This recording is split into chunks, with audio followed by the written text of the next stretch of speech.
शुकमुनींनी नामाचे महत्त्व सांगत अजामिळाची गोष्ट राजाला सांगितली.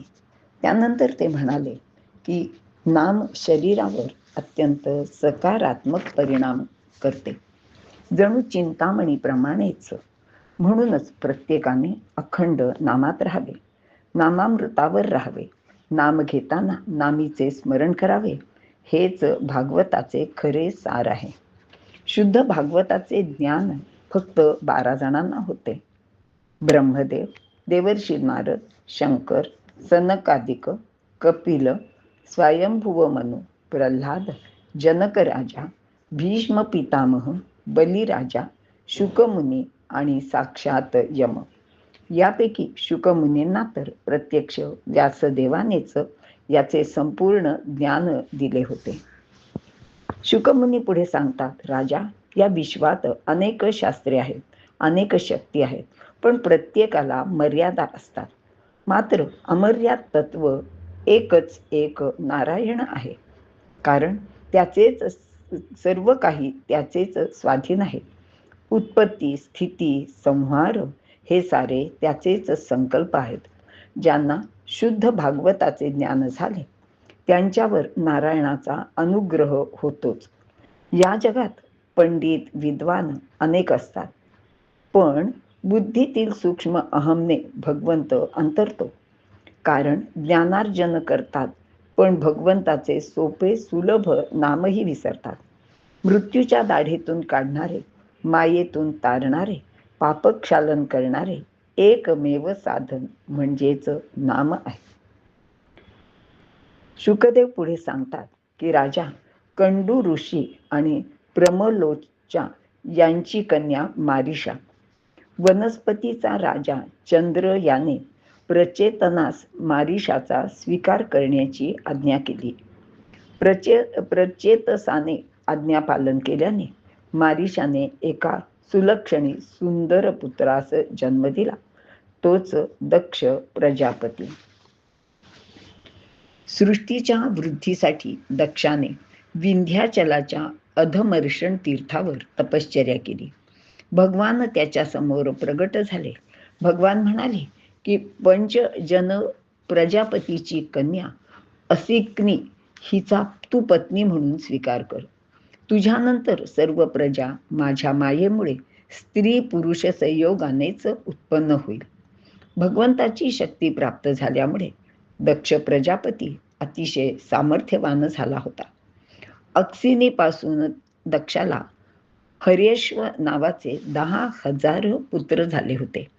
ते सर्व पुत्र एकाच आचरणाचे आणि एकाच स्वभावाचेही होते. संतान उत्पन्न करा ही पित्याची म्हणजे दक्षाची आज्ञा प्रमाण मानून पुत्रप्राप्तीसाठी ते सर्वजण तपश्चर्या करू लागले. नारद मुनी पृथ्वीवर नेहमीप्रमाणे भ्रमण करीत आले. तेव्हा त्यांना हर्यश्वांचा हेतू कळला. ते म्हणाले की भूमीचा अंत न पाहता प्रजा कशी निर्माण कराल. नारदांच्या म्हणण्याचा अर्थ त्यांना समजला नाही आणि संसाराकडे न वळता त्यांनी आपली तपश्चर्या सुरूच ठेवली. तेव्हा दक्षाने असिकनी पासून आणखी काही पुत्र निर्माण केले. त्यांचे नाव शबलाश्व होते. तेही प्रजा निर्मितीसाठी तपश्चर्या करू लागले. आपले हे पुत्र सुद्धा नारदांच्या उपदेशामुळे वंशवृद्धीपासून दूर गेले आहेत असे समजल्यावर दक्षाने नारदाला शाप दिला की आमची वंश परंपरा उद्ध्वस्त करणारा तू अत्यंत दुष्ट आहेस. लोकांतरामध्ये भटकताना तू एका जागी स्थिर राहू शकणार नाहीस. यानंतर दक्षाला 60 कन्या झाल्या. यांचीच वंश परंपरा तिन्ही लोकात पसरली आहे. यामध्ये 12 आदित्य, 8 वसु, वृक्ष, सर्प, पशु पक्षी व दैत्य दानवांची उत्पत्ती झाली आहे. जयंत त्याच कुलातील वासुदेवाचा अंश होते, तर शिशुमार हा श्रीहरीचा अंश होता. भूमीचा अंत न पाहता प्रजा कशी निर्माण कराल हा नारदाचा प्रश्न नीट समजून न घेता दक्षपुत्रांनी त्याचा विपर्यास केला. वैराग्याशिवाय ज्ञान होणार नाही. मात्र संसाराचा अनुभव घेतल्याशिवाय, विषयोपभोग घेतल्याशिवाय वैराग्य येत नाही. म्हणूनच भूमीचा अंत पाहावा लागेल, म्हणजेच संसार करावा लागेल असा अर्थ पण तो दक्ष पुत्रांना मात्र समजला नाही. म्हणून ते संसारात न पडता, प्रजोत्पादन न करताच फक्त तपश्चर्या करीत राहिले.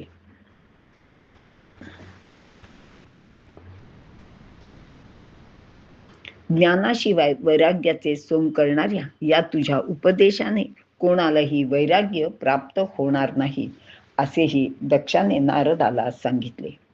विषयांचा अनुभव घेतल्याशिवाय माणसाला त्यातील दुःखे समजत नाहीत.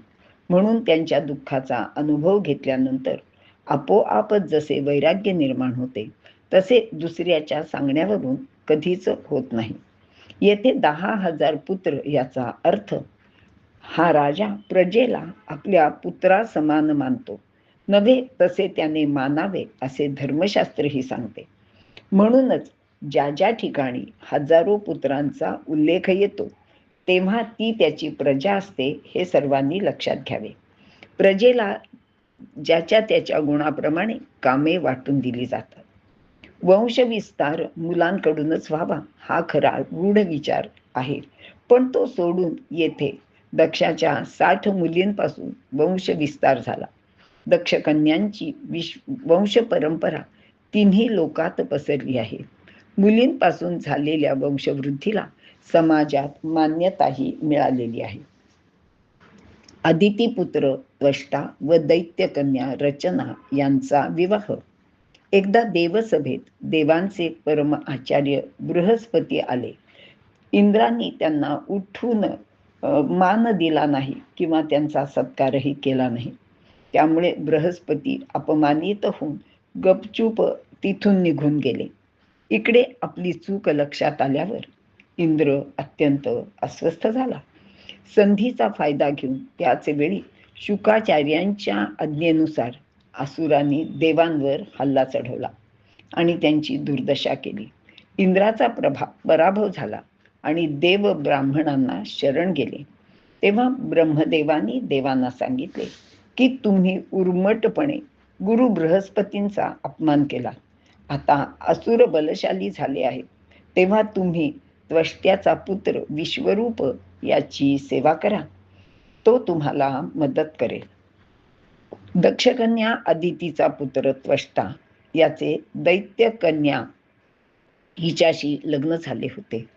त्यांचा पुत्र विश्वरूप हा पराक्रमी व सच्शील होता. विश्वरूपाला असुरांबद्दल प्रेम असले तरी तो अत्यंत संयमी होता. त्यांना गुरु करा असे ब्रह्मदेवानेच देवांना सांगितले होते. शुक्राचार्यांनी आपल्या ज्ञानबळावर असुरांची संपत्ती सुरक्षित ठेवली होती. विश्वरूपाने वैष्णवी विद्येच्या प्रभावाने ती संपत्ती हिरावून देवराज इंद्राला दिली.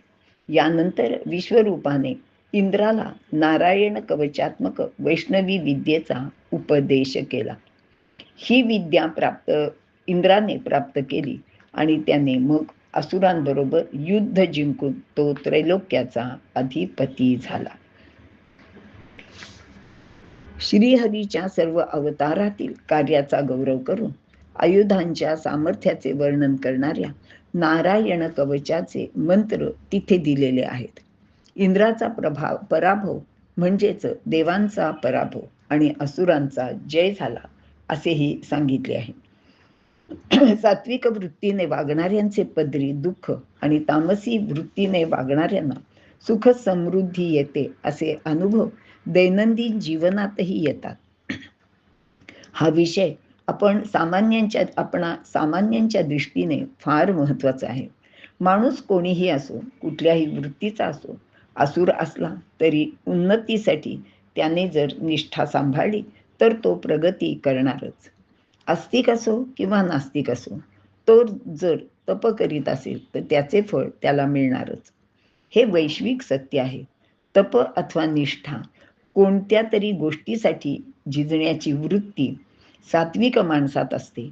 ही वृत्ती जर नाश पावली असेल आणि असुरात म्हणजे तामसी माणसात ही वृत्ती वाढली असेल तर त्या तामसी माणसाची सुद्धा उन्नती होते. जो तप करतो त्याला फळ मिळते, मग देव असो किंवा असुर असो. सृष्टीकर्त्याने फार सुंदर आणि स्वनियंत्रित अशी ही योजना आखून ठेवलेली आहे. इथे कोणताही पक्षपातीपणा नाही. विश्वरूपवध. विश्वरूपाला 3 मस्तके होती.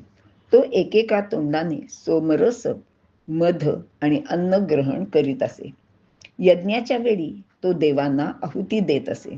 त्याची आई असुर कुलातील असल्यामुळे आईवरील प्रेमामुळे तो असुरांनाही यज्ञ भाग देत असे. त्याच्या या पक्षपाती कृत्यामुळे रागावून इंद्राने त्याची 3ही मस्तके उडवली.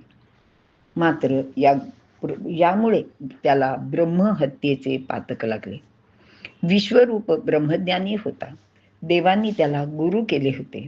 विश्वरूपाच्या मनात देव आणि दानव असा भेदभाव नव्हता. भगवंत सर्वत्र आहे असे मानल्यामुळेच राक्षसांमध्येही त्याला ईश्वराचे दर्शन होत असे. म्हणूनच यज्ञात दैत्यांना सुद्धा तो आहुती देत असे.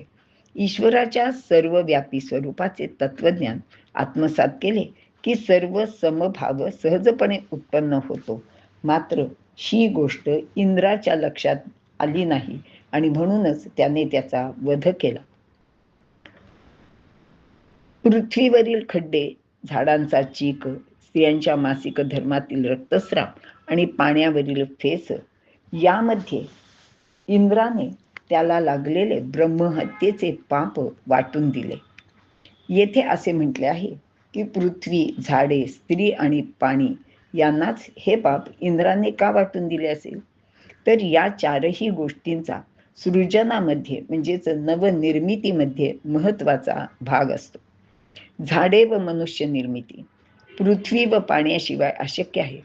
खड्डे किंवा चीक, फेस, मासिक रक्तस्राव या गोष्टी पृथ्वी, झाडे, पाणी व स्त्री यांना अस्वच्छ बनवतात. त्यांच्या सुखकर मार्गक्रमणात या गोष्टींनी बाधा येते. जमीन सपाट असली तरी चांगले, पण त्यावर खड्डे असतात आणि हे खड्डे भरून निघतात. याचे विश्लेषण पाप आणि त्यावरील इंद्राने दिलेला वर यामधून स्पष्ट केले आहे. झाडांना चीक, पाण्यावर फेस, पृथ्वीला खड्डे आणि स्त्रियांना मासिक रक्तस्राव याची उत्तरे देणारीच ही कथा इथे थोडक्यात सांगितली आहे.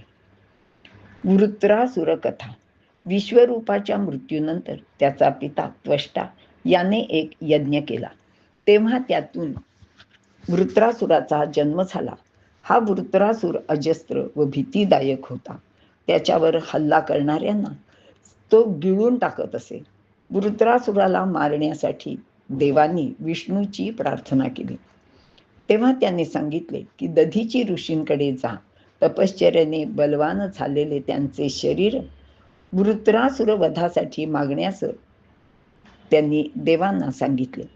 देवांनी दधीचे ऋषींच्या शरीराची त्यांच्याकडे मागणी केली. ऋषींना आनंद झाला. खरे तर हे शरीर एक दिवस सोडायचेच आहे. धन, जन व आपले शरीर हे क्षणभंगूर आहे.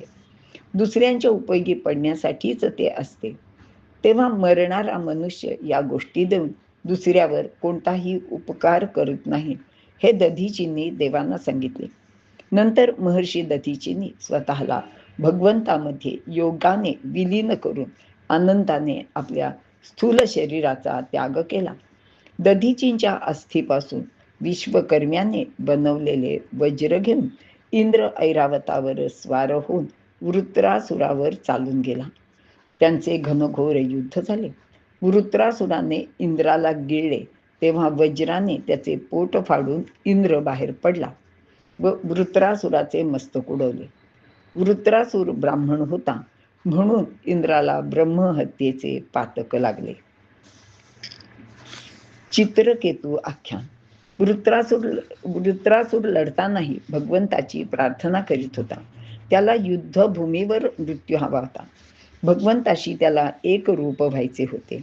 लढतानाही त्याची भक्ती कशी टिकून होती असे परीक्षिताने विचारल्यावर शुकदेवांनी त्याला शूरसेन देशातील चित्रकेतू राजाची कथा सांगितली.